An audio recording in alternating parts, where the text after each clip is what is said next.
Food is fuel for your body, your mind, and definitely your sport. But let's face it, nutrition is confusing, and the expectations on girls and women to be thin and have a six-pack are exhausting. If you've ever been frustrated with your body, confused about nutrition, obsessed with eating healthy, or guilty when you don't, underate, overate, or overtrained, and overwhelmed with all the pressure, then this podcast is for you. Nutrition can be easy. You can take control of it, but it might start with letting go of control by asking for help and making a change. I'm Lindsay Elizabeth Cortez, sports dietitian and owner of Rise Up Nutrition, where I empower female athletes to overcome nutrition concerns and perform at their highest level, to stop being confused by all the mixed or harmful messages, and finally have confidence in your body as a fierce, fit, and fueled female athlete. Hi fans, I have Alana Asch with me today. She's one of my clients that I've recently worked with, and she herself is a certified strength and conditioning coach with a master's degree in exercise science. A little bit about Alana: she grew up as a female athlete focusing on soccer. Her soccer team ran a lot for their training, so when she stopped playing soccer and she continued running, she completed several marathons and half marathons. But after being confused as to why she could run a marathon but not even do one pull-up, she became interested in strength and conditioning. So that's when Alana went back to school and obtained her master's degree.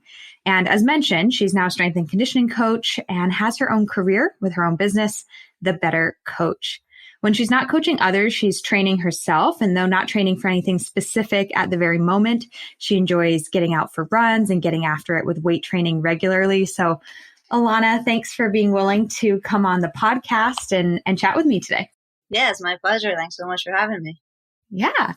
So I'd love to kind of dig into your past a little bit with as much as you're willing to share. I obviously, since you and me know each other, but you have more of a story of just being an athlete and being interested in sports and how to make your body, adapt to running and adapt to strength training. But part of your story also starts with kind of a deep history of eating concerns that started, when you were getting into sports as well. I was wondering if you'd be willing to share with our audience kind of what that looked like for you, what your relationship with food looked like in the past as more of a youth athlete. Yeah, sure. And I actually don't know if I've even disclosed all of it to you. But so I grew up playing soccer, and I guess my disordered eating started when one summer I had put on a little bit of weight. It really wasn't an amount, a heavy amount at all, but it was a little bit. And I was a teenage girl, not happy with it, and decided that next year going to school that okay, I'll go on a diet and lose a little bit of weight. And I had a lot of anxiety growing up, just throughout middle school and high school. And I kept a lot of just the anxiety and most things to myself. So when I had this idea that I wanted to go on a diet and lose the weight, I kept that to myself as well. And I didn't know what I was doing at all.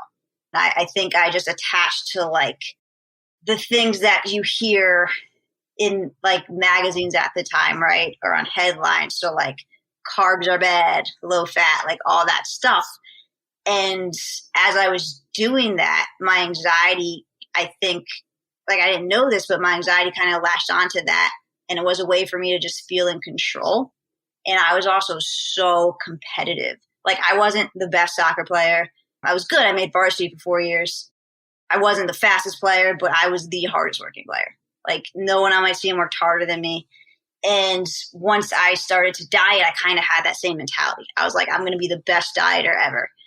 And I was, but that kind of ended up, blanking on the word, but coming back to kick me in the butt, backstabbing me, I guess, or that's not the word, but it ended up not working to my benefit at that time, because at that time, my competitive dieter mentality, it just took off, and I just had all these rules.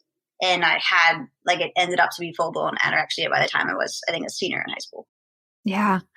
Yeah. I think it's so interesting because some of those, this is why disordered eating and athletics, it's one of the reasons why there's such an overlap, is because some of our personality traits that help us excel in sport, of being super competitive, being super regimented or hard on yourself, which in many ways can bring success, as being one of the hardest workers on your soccer team, that brought you success in many ways, and having those kind of personality traits. But when we apply it to eating, it doesn't work quite the same.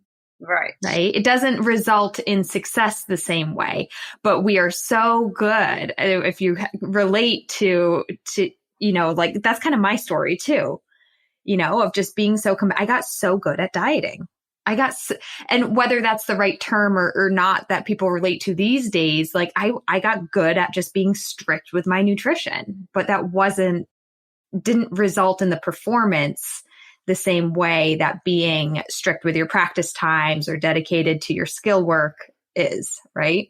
Yeah, and I think it's worth it to maybe even go into that a little bit further, because I also remember just being a teenage girl, and even when I was in treatment, just I have to weigh less than you, or I have to not eat as much as you, right? So it kind of falls into that. And even not in treatment, in high school, when I was still eating with my friends in high school, just making up those rules or playing those little games with my eating disorder. If another girl was eating that much carbs or that many carbs, I'd eat less than her. So yeah, it's just, I think that's definitely worth pointing out as well, because I feel a lot of people probably do that. Yeah, it becomes a game. Yeah. Right? It becomes a competition. And I think the word, I had a conversation with one of my clients this week, and she was using the word comparison. Why do I keep falling in this comparison trap of comparing, what I ate and how I moved today to what I ate and how I moved yesterday, or what my friend is doing too. And I'm so glad that we're talking about this now, because it's more than just a comparison. It's that competitiveness. Yeah. And then it also got dangerous too, because I remember I would be standing in the shower and trying to count how many calories I ate that day. And if I did a certain amount one day, well, then the next day it had to be either that or less. It couldn't be over. Yeah. Yeah. So obviously these are things we're saying well, it makes sense. You had that competitive nature and drive, but it wasn't working. That obviously was not a good thing. And we want to be clear about that. And it was you said full-blown anorexia by senior year of high school, to the point of going to a treatment facility for it, right? I'm also interested to know, because you were in high school at that time, you might think differently about it now, but if you could go back to your high schooler self, did you have any moment where you were this is bad, or was that a forced thing for you with, your parents kind of forcing you into treatment or anything like that? Yeah, that's a good question.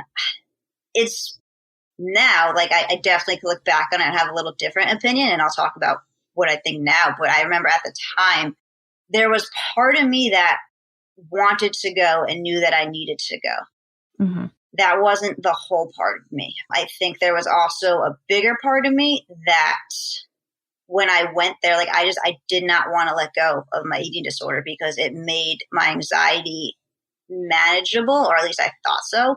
And I think I remember just going there and thinking that I wasn't as sick as everybody else there, and comparing myself to everybody else there. And I wasn't doing the work that they asked me to do when I was there. And I just remember thinking okay, I'm here, I'm getting help, so it's going to get better. But I didn't equate the fact that I had to not restrict to get better. Right. So I was still restricting when I could. It was an outpatient. So I think I had 2 meals there, and the rest of what I ate was at home. So I was able to restrict at times. So at the time, I guess that's how I thought about it. But now I guess I have the hindsight to realize that didn't need to be there. But I think have the hindsight of knowing that timing is everything. And I got better when it was right for me to get better, and when the eating disorder just wasn't serving me anymore and it was more hurting. Mm-hmm. Yeah, I think it's just interesting to reflect upon, because it, just going to a treatment center, or if it's outpatient, or signing up with a dietitian, working with a therapist, that doesn't just mean you'll get better. You have to put in the work. And so in order to do that, you really do have to find your why, your reason why. And because eating disorders can be so manipulative in your brain, it can be hard to find that reason why. It can be really, really difficult to find that reason why, because like you said, you felt like it was a way to manage your anxiety. We know in the long term that wasn't. It was creating more anxiety, but like in the moment, sometimes it can be hard to separate that. Yeah, definitely. And I probably didn't even realize that like up until recently. Yeah. Yeah. Interesting. So, you did eventually, get better and get out of that state of anorexia. And I think I'd like to know, because I know we're kind of fast forwarding here a little bit, but like throughout the next decade or so, throughout the next 10 years of your life, like, did you ever feel like you were recovered, like what, because some people feel like they're never truly recovered. And I would like to know your feeling on that, like after you went to treatment. Yeah. So what happened with me was interesting. And like, I don't at all recommend this for anybody to do. When after that treatment, I was a senior in high school at that time. So I went away to college the next year. And for the next 4 years, I was in college. And I got into drugs and alcohol very heavily. So that made the eating disorder voice turn down. And I actually remember when I was in college, like just doing, my friend had a prescription to a certain drug and she gave me one. And like taking that was the first time where I just didn't think about food for like 5 consecutive hours. And that was just such freedom to me. And like, I loved that and started to chase that one instead. So that went on, I guess, until I was 25. And from like after that eating disorder treatment center to when I was 25, it's kind of like food, not that food wasn't an issue, but the drugs and the alcohol took over and that became the main issue. And then getting sober, like I remember I was so afraid that my eating disorder was going to crop back up because I never really dealt with it. And it did. And then it wasn't until I would say maybe when I was like 28-ish that I finally felt recovered from it. But it took me like just going back to therapy and sobriety, and it took me working with a few more dietitians. And like I also had a lot of life changes going on during that. So like I think once everything kind of settled down into that, like it obviously didn't just go away, right? But I think I also developed tools and insights to not really listen to those voices that I knew were hurting me. That makes sense. Yeah. Thank you for sharing this, Alana, because this is very common for when we kind of stop one negative or self-destructive behavior that it can almost just transfer over into another if we're not addressing the root problem, right? Which we haven't even gotten to that just yet, but you kind of started this conversation with saying anxiety, like maybe anxiety was the root problem. We tried to control it with eating, had to fix that. And then it turned into, drugs or alcohol. Many other people might relate to overexercise. Like, okay, now I'm eating okay, but now I'm overexercising and abusing movement. Or other people might turn to promiscuity or something like that, attention-seeking behaviors, self-harm behaviors. Like, it's very eye-opening. And I think I want to highlight this to listeners of the importance of getting to the root problem so that it doesn't just transfer over into something else, which is something you experienced, Yeah. So when you were around 28 is probably when you really started addressing those root issues and working with therapists and kind of getting more to the bottom of why some of this, why you're the type of person that kind of went down this path in the first place. Yeah, I would say so. And I do think that up until that point, I had been working on it, but I don't know if it was like with 100% honesty really, or like I guess what happened was I went away to school to get my master's degree in Colorado, like thinking that's what I wanted. thinking I wanted to live there and start a life out there. And I got very anxious out there very quickly because actually a therapist had me do an exercise where I like circled my core values, and family was one on there. And I was just like, wait, I just moved. Like my family's in New Jersey. And I was like, I just moved across the country and I want to start a life out here, but I value family. Like, this is weird. And honestly, like through that therapy I went through when I was in Colorado, once I moved back to New Jersey, a lot of the anxiety dissipated a little bit, but I was able to start to utilize some of those tools that I learned in therapy at that point. Mm-hmm. Mm-hmm. Yeah. Yeah. And I think what I'm hearing too is like, such an important part of this process for you is being true to yourself, being honest with yourself, right? There are a lot of time periods where we're going through the motions, but not really being honest with ourselves. And so that's really going back to what I was saying, finding your why is such an important part, whether it be recovering from eating issues or otherwise, like finding that why. And to do that, you do have to be honest with yourself. I love that exercise of figuring out what your core values are and then asking yourself, am I living in alignment with this? And if I'm not, maybe I need to change that. Right. Yeah, absolutely. So I don't know if you want to dig in, like that's a lot about your past. Thank you so much for sharing that. And then I want to kind of fast forward to when you came to me and, this is then a couple years later and having done even more, work on yourself and working in this space as well with health and fitness and getting your master's degree in it and everything. One thing, if you don't mind me sharing, that I think is interesting is when you found me, you were concerned that you had a sugar addiction. And I want to bring that up because of, like we were mentioning, like the transfer of like being addicted to restriction to then being addicted to alcohol or drugs to then wondering if you're addicted to sugar. And I didn't know when I first started working with a client, I don't necessarily know, so I'm like, maybe she is, or maybe not, and we figured that out together, which we'll get to in a moment. But I'd love to know from your perspective, what were your reasonings for reaching out to me and joining us over here at Rise Up Nutrition? Yeah.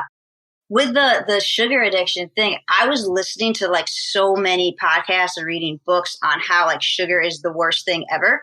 Mm-hmm.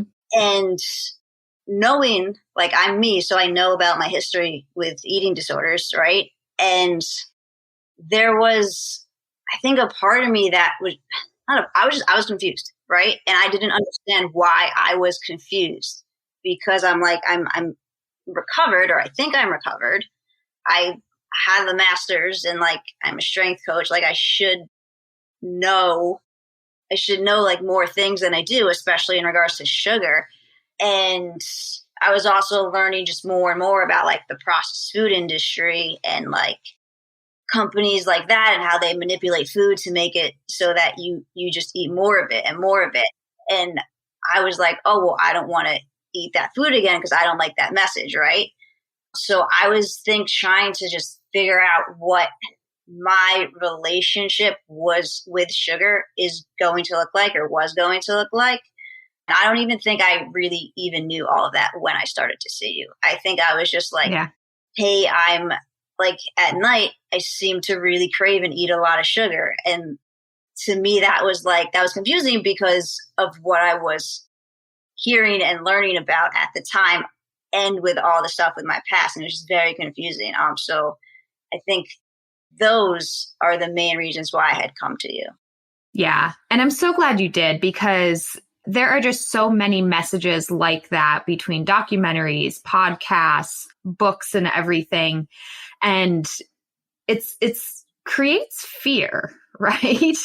Like the term I always use is like, it's fear mongering. It just kind of creates fear around food. And I think what was interesting too is as we did work together, we were teasing out like, what are the foods that you want to eat that are in alignment, once again, in alignment with maybe your core values when it comes to nutrition, and we all have that choice. Do we want to eat, processed food or not?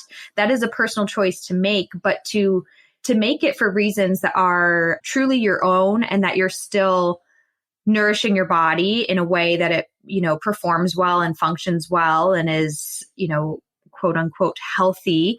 And we're not just doing it because of some, scare tactic and fear tactic that we heard on a podcast, saying that sugar is evil, right? So I think what's great, well, and we'll hear it from you, but I think what's great about what you just said, Alana, is a lot of people are knowledgeable about nutrition. You are knowledgeable about nutrition. You have that knowledge, but knowledge isn't power all the time. We always say knowledge is power. It isn't.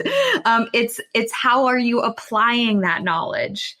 How are you applying it to yourself? And I think that's where you had all of this knowledge and it was like, I don't know how to apply it to myself. Right. Yeah.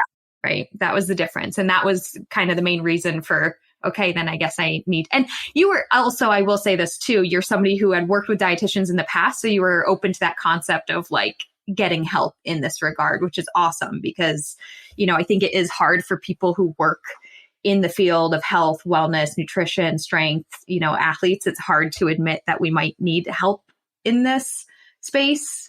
So you were, I think, good at that already of recognizing it's okay to need help. Yeah, and I mean, with that last piece you just said too, it's also helpful because to just kind of give you, hey, you're in charge of my nutrition because I have all this other stuff that I have to do and I have a job and I'm starting to build a business and I have my own clients. And this is just too much for me to think about and do right now. And then, which was really cool too, is you did the whole nutrient analysis and that's something that, yeah, I know how to do that. But how, that's so time consuming and I just can't do that for myself right now. So that was really helpful. And I think another reason why I had started to work with you. Yeah, totally. I mean, even me, I'll do it in the reverse, honestly, being a dietitian, I know so much about training and I know so much about running, but I want somebody else to build my running plan for me. I know I could do it, but I've got other stuff to do. I've got other stuff. It's literally we swap places like that. I hire coaches for the athletic side of things to help me. And you as a coach might need to hire someone to help with the nutrition side of things. Yeah, totally. We can't, no matter how much knowledge you have in the field, sometimes we still can't do it all and apply it all to ourselves perfectly. So. Yeah. And you get I feel at least for me, when I do my own strength and conditioning, I get my bias is in there 100%. Mm-hmm. Mm-hmm. Absolutely. Yeah. Okay, fans, I'm going to pause this conversation to let you ladies know about the Rise Up Nutrition Coaching Program. We have a lot of ways that we can help clients here at Rise Up Nutrition, and this is one of 2 amazing opportunities to get the direct help you need. With our team of sports dietitians, this program helps adult female athletes fueled to perform without strict dieting. How good does that sound? Finally, you will understand nutrition for day-to-day training, eat intuitively with foods that you love, and be race day or competition day ready with energy and confidence. We have more details about what's included and how we can help on our website, riseupnutritionrun.com/group coaching. Links are in the show notes. But I quickly want to share what a few of our clients have said about their experiences in this program so far. Sophie, a trail runner, says, quote, I really encourage anyone who has struggled with eating and lives an active lifestyle to consider this program because it's so hard to know if you're fueling properly without someone on the outside looking in from an objective point of view. I now feel confident in my food choices and more than anything, confident that I can actually eat more and that it will only benefit my health and my training. Sarah, another one of our clients and triathlete, says, quote, for anyone that is struggling with diet culture, a history of disordered eating, and is trying to learn how to eat and fuel, this is a program they should strongly consider. I've been active my whole life and trying to fit a mainstream diet has never worked. In fact, it's created more problems than good. Working with Rise Up Nutrition has made things very simple. So again, if you are an adult female athlete that wants to perform better without strict dieting, click that link in our show notes to apply to the Rise Up Nutrition Coaching Program, and we would be thrilled to have you join us. Until then, we will get back to the conversation.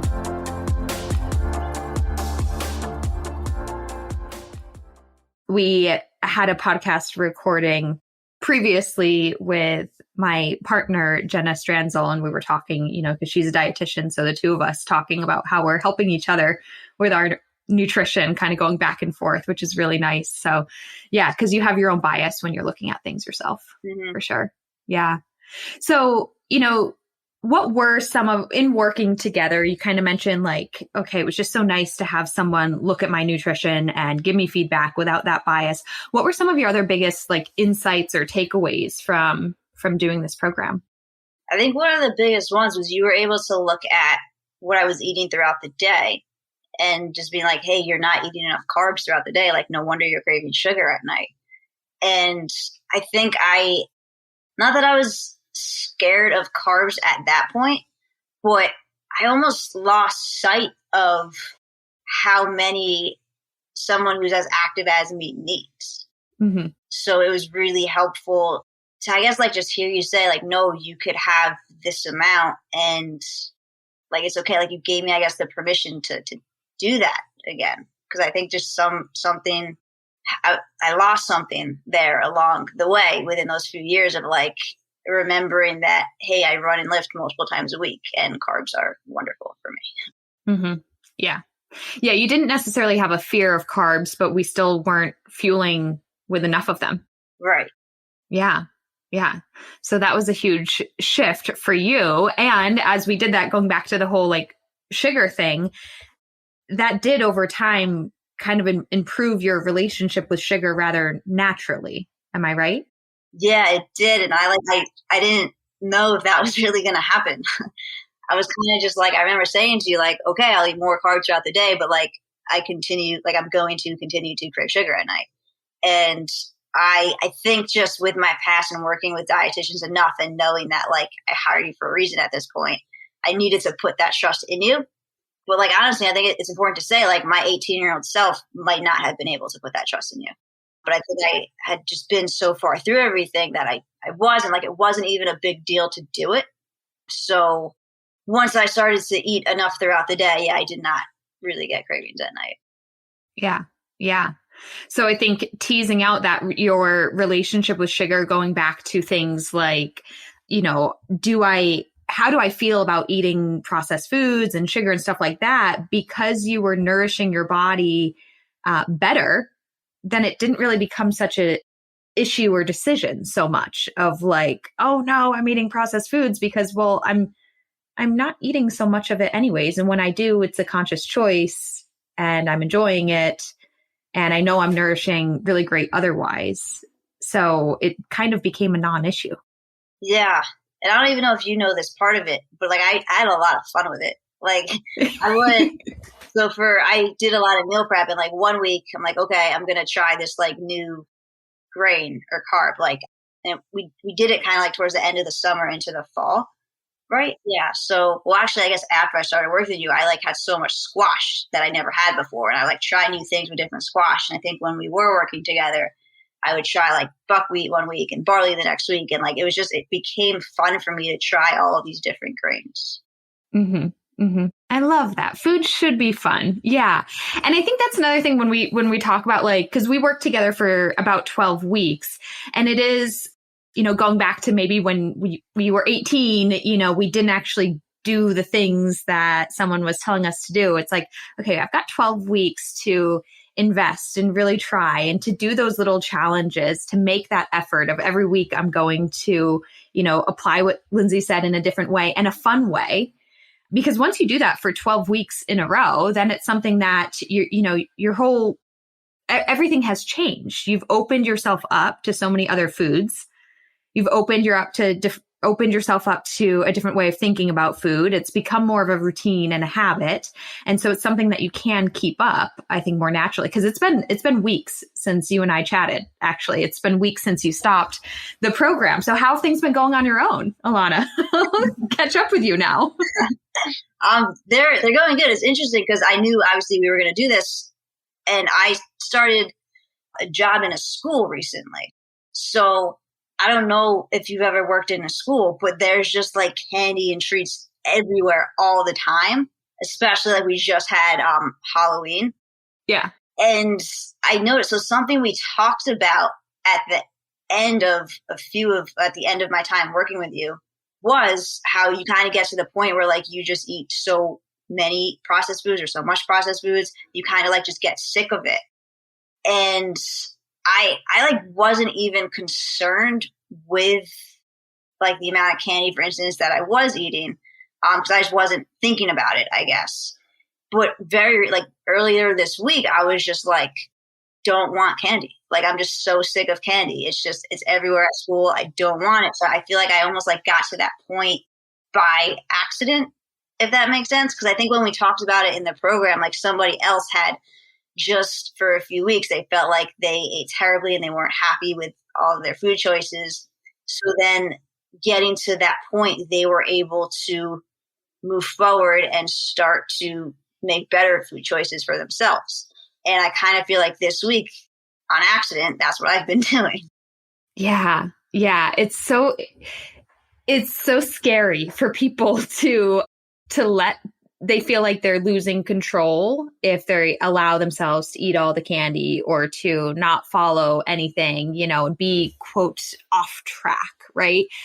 So that process can be scary, but it's almost like the necessary thing in order for you to say, wait a second, like, I don't feel good. I don't want this anymore, or it's not exciting anymore. When you give yourself complete permission to eat the candy anytime, any day, for any reason, it's not as thrilling anymore. And then you'll decide not to. Yeah. And I think that's kind of like exactly what happened. Cause like, it almost like thinking about candy right now is not exciting. Like, I just don't want another piece of candy right now for, I don't know how long, but. Yeah. Yeah. And I think there's a lot, I think if people listening to this are like, no, I just don't believe you, or like, but I don't want that to happen, but I don't want to eat all the candy all the time. They're scared of that. I just want them to know, I think that's kind of the beauty of what working together and giving yourself that time and space and to coach people through it is for, because I understand that doing that can be hard or challenging or scary on your own.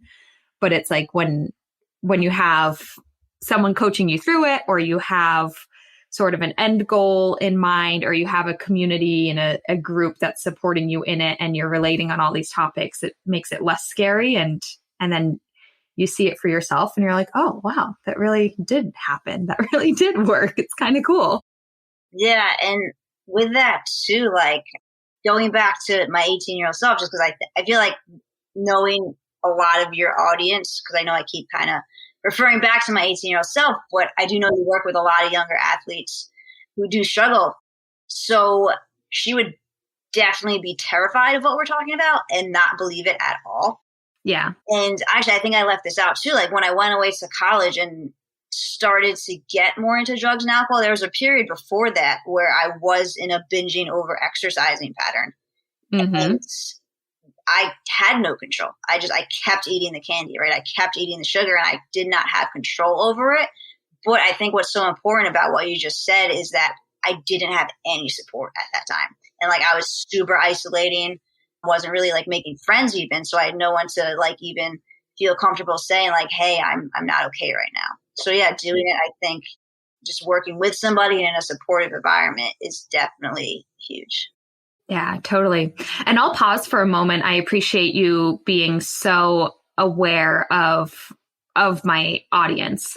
So I want to pause for a moment and just let listeners know that I have a few different ways that I can help clients. And for people who do need more support, maybe for those younger female athletes, we do offer more intensive support and programming versus what Alana went through is our group coaching. And that's because even though she might have, this past, she was in such a different place when you came to me. You're in such a different place. And I wouldn't say that you had an eating disorder or disordered eating even. We just wanted to figure out how to fuel better and have some help in the process. And so I have a different program for people like Alana.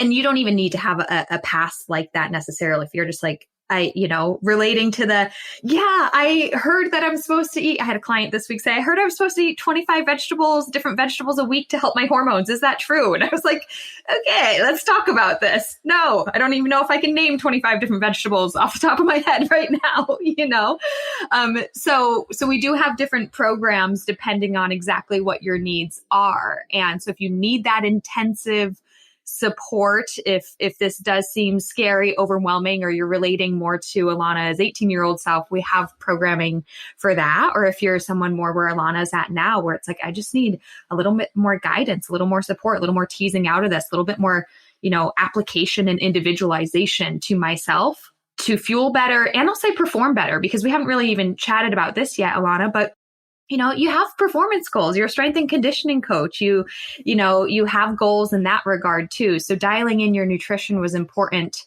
not just for not being confused with all the mixed messaging, but for your personal athletic goals. And I'm curious to know, you're not training for anything specific right now, but how has these shifts in your nutrition made a difference in kind of your everyday training and performance? Has it? Yeah, I'm happy you asked that, because as you were talking, I was thinking about how we were talking about how you had me eating more carbs throughout the day. And very quickly, once I started to do that, I noticed that I had so much more energy in the weight room throughout the day. Like, I think I just kind of sort of gotten back into weightlifting in the gym just because COVID had happened. So I think I started going back in March or April consistently. And then I started working with you around August-ish. So I was making slow progress during that time, but also kind of feeling almost just bored and stale with my training too. And then once I started to eat more throughout the day, I had the energy again to go in, and it was fun because then I started to be able to lift the same amount of weight, but with less effort. And I think a lot of it was the food. It was also just a little bit of timing. But yeah, I definitely had more energy there as well. So I think as I worked with you and being able to see that shift definitely also helped me kind of build that trust to be hey, if I keep doing this, eating the more carbs during the day, then yes, I won't have cravings at night, but also I'm going to go crush it in the gym more. So win-win. Yeah, win-win. It's more fun. You feel better about your performance, and your day is just better. Yeah, for sure. Yeah, it's awesome. And that motivation builds too, right? It's that momentum of because sometimes I think as athletes, we can get into we want to train most days, but then we get into those funks or low motivation or something. And that can happen for a variety of reasons. But if one of them is your nutrition, it's we'll change your nutrition, and that might give you that momentum and get you re-excited about your training plan or what it is you're doing. Kind of builds momentum there too. Yeah, and also one thing that we had talked about, it wasn't just me, it was a lot of the women on the call, was to have food, to have a pre and a post workout. Because I just completely forgot that was a thing I should be doing. So I think once we did that too, it gave me a little bit of a boost to go into the gym. It kind of almost felt like when I would have a snack before working out, this is my pre-workout. So it kind of felt like that. And also one thing that I still do from when we talked about with the post-workout is we talked about I haven't had a Pop-Tart yet, but something like a Pop-Tart after you work out just to help your muscles get that sugar back in them. So I still do, if a piece of candy's around, yes, I'll enjoy that after working out. So yeah, that's definitely been a fun thing I've been utilizing still. Yeah. That's the second time you kind of mentioned of I just kind of forgot or just kind of stopped, doing pre and post workout, or I just kind of forgot about how many carbs I should be eating. And so I think I just want to highlight how common that is for people. Again, we might have the knowledge, but we're so, caught up in our lives and we forget exactly what to do. And this is the value of having someone point it out to you or challenge you to it. And then to go through the process and remind yourself of, oh yeah, this is why I'm doing it. Because I feel better, because I'm fueled better, because I'm crushing it in the gym better. And so, yeah, it's a lot of people might be knowledgeable about things, but we're not actually doing it in our day-to-day lives. And that's the value of a coach. And I want to actually shift gears as I'm talking about that now and say the value of a coach. And I kind of want to just shine the light on you, Alana. You have your own business as a strength and conditioning coach, and you call it the Better Coach, which I love. Do you want to share with our listeners, what type of clientele that you help personally? Yeah. And thank you for the opportunity for that. So yeah, the Better Coach, it's geared towards youth female athletes. So right now, most of my clients are middle school. Some are actually a little bit younger. And I work on with them building strength, but also learning how to move their bodies a little bit better. So I guess to go into that a little bit more, most of my experience in the working with clients and athletes in the weight room have been with high school or college level. So once I started working with the middle school level, for me, it was a learning experience because I realized that middle school aged humans, most of them don't really know how to move their body in space. Like they don't really know exactly what's going on, or even like just how to run correctly. They don't really get taught the basics or how to squat correctly, or how their elbows shouldn't be flaring out when they do push-ups, or even like the right way to hold a plank. So with the middle schoolers, it's a lot of doing that and those basics, and then just using mostly their body weight to build up their strength to be able to run faster and not get injured when they go on to play in high school. And then I also do things with them to help their confidence as well, because as we kind of been talking about, just confidence was something that I personally really struggled with on and off the field. So like one of my clients right now, we're working on, this isn't confidence, this is actually a little bit nutrition. They just don't drink water. Like they're in middle school and they just don't drink water. I think they have like a cup at the end of the day. I'm like, all right, let's bring a water bottle to school. So like we're working on stuff like that. But then I do also, like there's another client over the summer that I worked with where we worked on confidence, and I would have them utilize different tactics. Like one that they really liked was a little highlight reel. So at the end of our sessions, I would just have them, they would just lay there for 2 minutes, and I would just have them think about like their best moment ever. It didn't even have to be in soccer.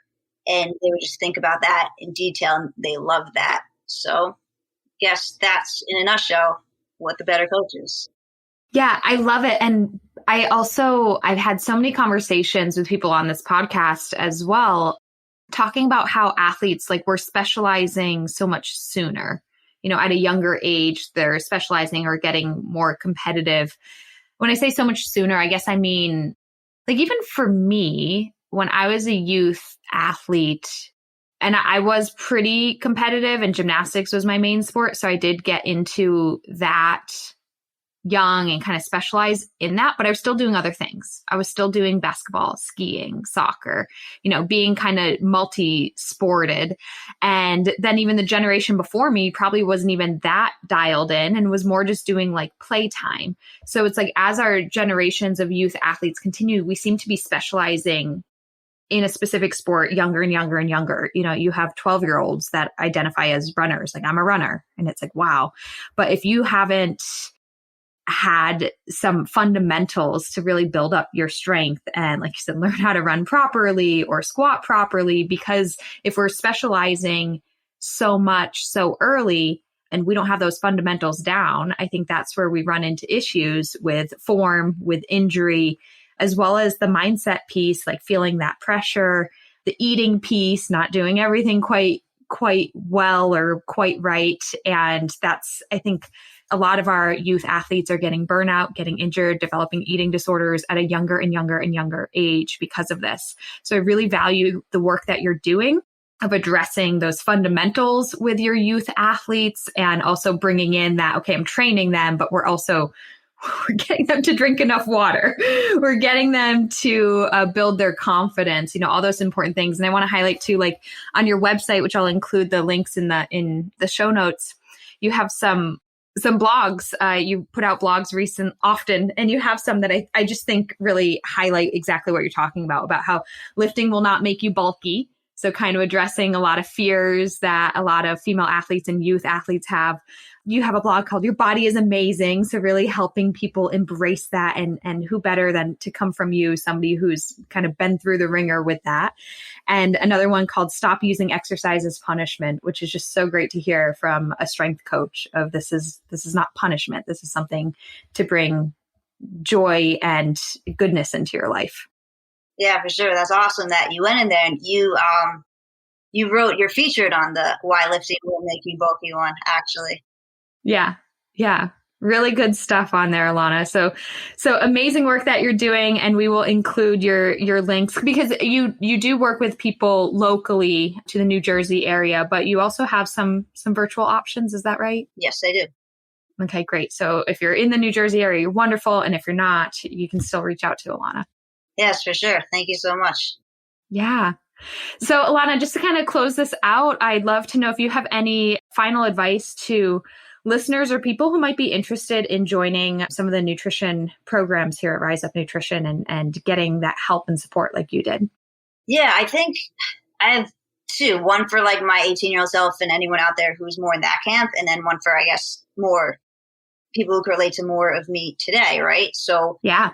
One of the things I really liked about working with you is that when you're in the thick of your eating disorder, like you don't trust anybody. And it's really difficult to listen to a dietitian. Even if you know you need to be there, it's really difficult to trust that dietitian and to not listen to your eating disorder. But one thing that was, I at least believe, it might have been a little bit easier, I feel like, to work with you because you were just so transparent and honest with not only like your past when you thought it would be helpful, but also like there were just some days where even you would share like your little wins or just something like that week that you had done and been through, and it just made it so much like you were just very much relatable, I feel like. And that was like super helpful. And I actually would think after a few times we'd get on our calls how like, man, I wish I worked with someone like her when I was 18. So like if you're scared or you're thinking about doing it, I definitely like give it a shot for sure, because that was super helpful. And then for more of my today self and my now, I guess the advice probably similar, but like not on as much of an extreme level. Like if you're just like confused, I love how you respected everything I came in with. Like you expected that I value where my food comes from. And you were also open to just letting me kind of explore what my relationship with sugar and processed food is going to be on my own. But you kind of guided me to figuring that out. Yeah. I think that's great advice. And thank you for that feedback as well. I appreciate that. And yeah, I think that is my personal style of respecting that there is a different way of doing nutrition for everybody. So as much as I might have my personal beliefs, it's really not up to me to just like throw that at you.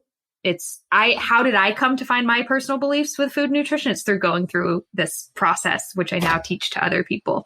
You know, I want you to figure out your nutrition, your relationship with food, and not just adopt my way. And I never really thought about that until you just said that right now, Alana. So yeah. I'm happy I said.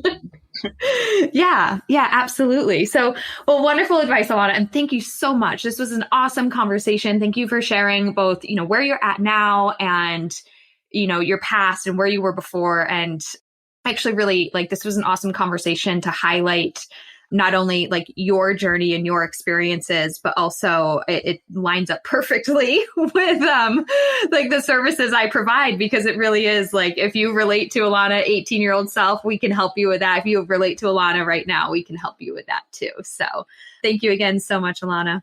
Yeah, thank you too. This was so much fun. Okay, we're recording again. I almost wrapped up this podcast and then I realized I forgot to ask Alana all of our fun questions at the end of every episode. So, Alana, if there's one food you could eat every single day for the rest of your life and never get sick of it, what would that be? Sushi. Although if we reflect back on our earlier conversation, if we ate a food every single day, maybe we would get sick of it, just like candy. I don't know, right? But sushi, amazing. Is there good sushi in New Jersey? The ocean's like not too far. Yeah, so it's good. All right, awesome. You are, we've had that answer quite a few times. So it's, yeah, people, I love sushi too. It's definitely one up there as far as cuisines go. Amazing. All right, Alana, what is your favorite sport to participate in? I think it's still got to be soccer. Yeah. Lifelong soccer lover. What about as a spectator? I love watching professional hockey. I'm a big Rangers fan. Awesome. I like hockey too, because it's such a fast paced sport. It's so fast and kind of just thrilling. Yeah. Amazing. All right, Alana. And then if there is a female athlete out there, whether professional or someone in your personal life that you want to give a shout out to for just being a role model or being what we call fierce, fit, and fueled, who would that be and why? So I kind of have two, right? So I guess the first one there's also multiple there. So growing up, just like the whole women's soccer team in the late 1990s, like Mia Hamm, Brandy Chastain, that whole team, like I just looked up to them so much, and they're like still doing pretty awesome things now. So all of them.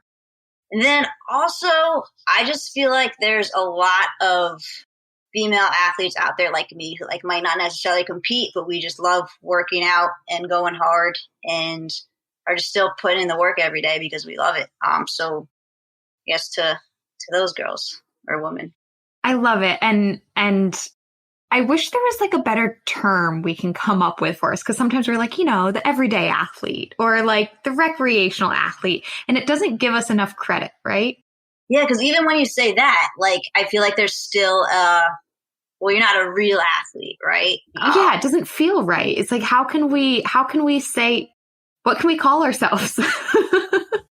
I have no idea. I'll get back to you on that unless you have one. Yeah. I'm just going to go with my slogan here. We are the fierce, fit, and fueled athletes.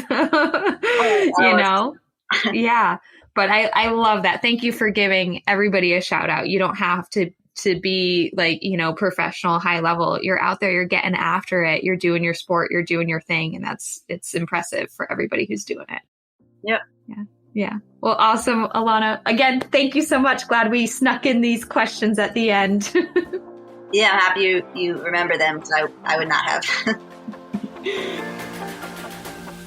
Fans, I hope you enjoyed this episode and conversation. If it did help you, then I want to direct you to where you can sign up for our email list. If you think the podcast is helpful, then you will also find our monthly emails helpful and our blogs helpful. And I'm also super excited to drop some new materials on you all very, very soon to include online courses and swag. That's right. Although my specialty is coaching clients one-on-one individually to their goals, I do know many female athletes are looking for more digital resources that they can take advantage of on their own time. And that is coming super, super soon. So if you get on our email list, then you will be one of the very first to know and even get early bird pricing. No joke. I've been working on this and some other big things for Rise Up Nutrition for a while now. And I want you, as a loyal fan, a female athlete nutrition podcast listener, to be one of the first to know about these new and exciting things. So again, if you like the podcast, I'm sure you'll love all the other stuff. So get on our email list and stay in the loop. The direct link to sign up, just submit your email, is in the show notes. So look for that. Or you can always head to our website, www.riseupnutritionrun.com. Thank you so much and happy holidays.